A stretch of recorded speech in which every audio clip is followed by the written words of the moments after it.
Hello viewers, আজকে আমাদের আলোচ্য বিষয় সিনেকডাকি, যেটা একটা ফিগার অফ স্পিচ। তো সিনেকডাকি কি?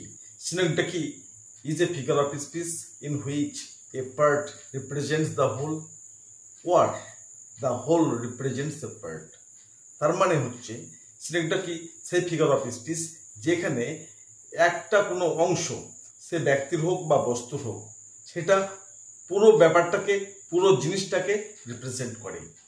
যেমন আমরা অনেক সময় বলে থাকি আজকে মিটিংয়ে 10টা মাথা এসেছিল। তাহলে সত্যি কি মাথা এসেছিল? না। মাথা কি? মাথা হচ্ছে ওই বডিটা, ওই মেম্বারটা, ওটাকে ইন্ডিকেট করছে। তাহলে 10টা মাথা, তার মানে এখানে 10টা মেম্বার এসেছিল, এটাকে বোঝাতে চাওয়া হচ্ছে। ঠিক আছে, তাহলে পার্ট দিয়ে, তো মাথা একটা শরীরের তো অংশ, তাই না? শরীরের একটা অংশ, পার্ট অফ দ্য বডি। তো এই মাথা দিয়ে বোঝানো হচ্ছে ওই মেম্বারগুলোকে বা ওই ব্যক্তিটাকে। তো 10টা মাথা এসেছিল, তার মানে 10টা মেম্বার এসেছিল। তাহলে এখানে পার্ট দিয়ে বোঝানো হচ্ছে পুরো দলটাকে, মানে 10 জনের সমষ্টিকে বোঝানো হচ্ছে। 10টি মাথা বলতে এইখানে, তাহলে এখানে পার্ট ব্যবহার করা হলো। আবার অন্যদিকে হোল মানে পুরোটা বোঝাচ্ছি একটা ছোট্ট অংশকে বোঝানোর জন্য। যেমন আমরা বলি যে India beats Australia by 7 wicket. তো ইন্ডিয়া এই পুরো দেশটা অস্ট্রেলিয়াকে পরাজিত করছে না, ইন্ডিয়ার এখানে টিমের কথা বলা হচ্ছে, ইন্ডিয়ার টিমটা।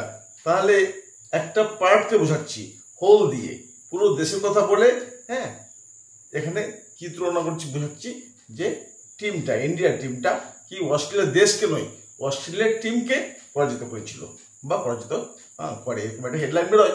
তো ব্যাপারটা হচ্ছে দুটোই, কখনো পার্ট বোঝাবে হোল প্রকাশ করার জন্য, অথবা হোল বোঝাবে একটা পার্টকে প্রকাশ করার জন্য। আমরা এক্সাম্পল দেখে নিলে সেটা পরিষ্কার হয়ে যাবে। দেখা যাক। a part for the whole, একটা অংশ বলছি এখানে, a part for the whole।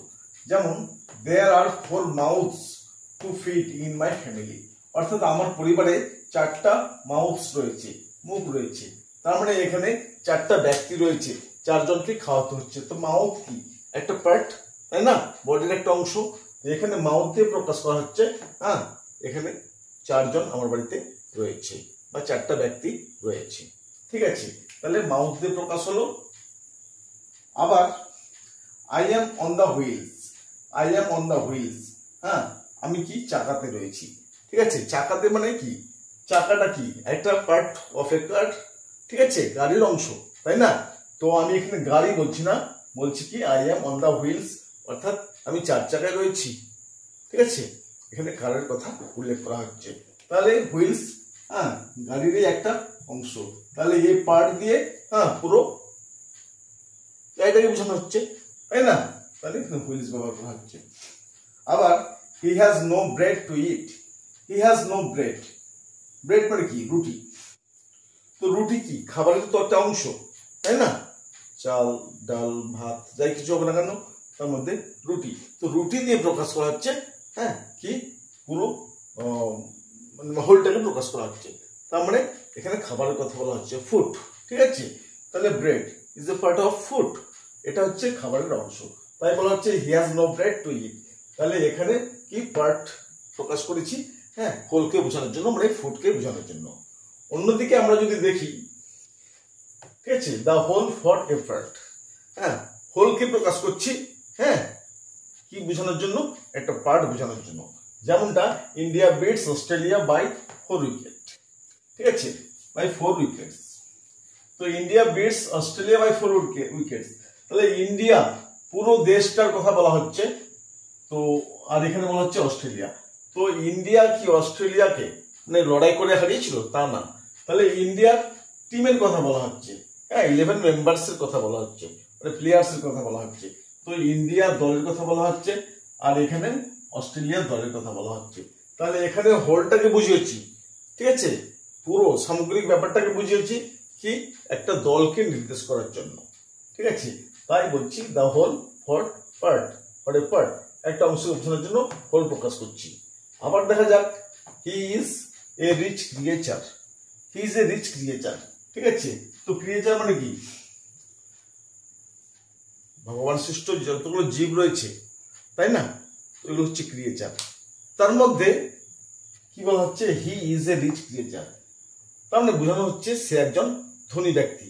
তাহলে ক্রিয়েচার এখানে হোল দেখিয়েছি, ঠিক আছে, কি বোঝানোর জন্য? মানে একজনকে বোঝানোর জন্য he is a rich creature.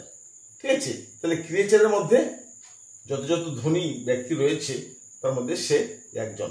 তাহলে এখানে হোল প্রকাশ করা হয়েছে, মানে সিঙ্গেলকে বোঝানোর জন্য, একটা পার্টকে বোঝানোর জন্য। ঠিক আছে, তো আশা করি ব্যাপারটা বোঝা গেছে। ভিডিওটা ইনফরমেটিভ হয়ে থাকলে সেটা সাবস্ক্রাইব করে পাশে থাকবে। Thanks for watching.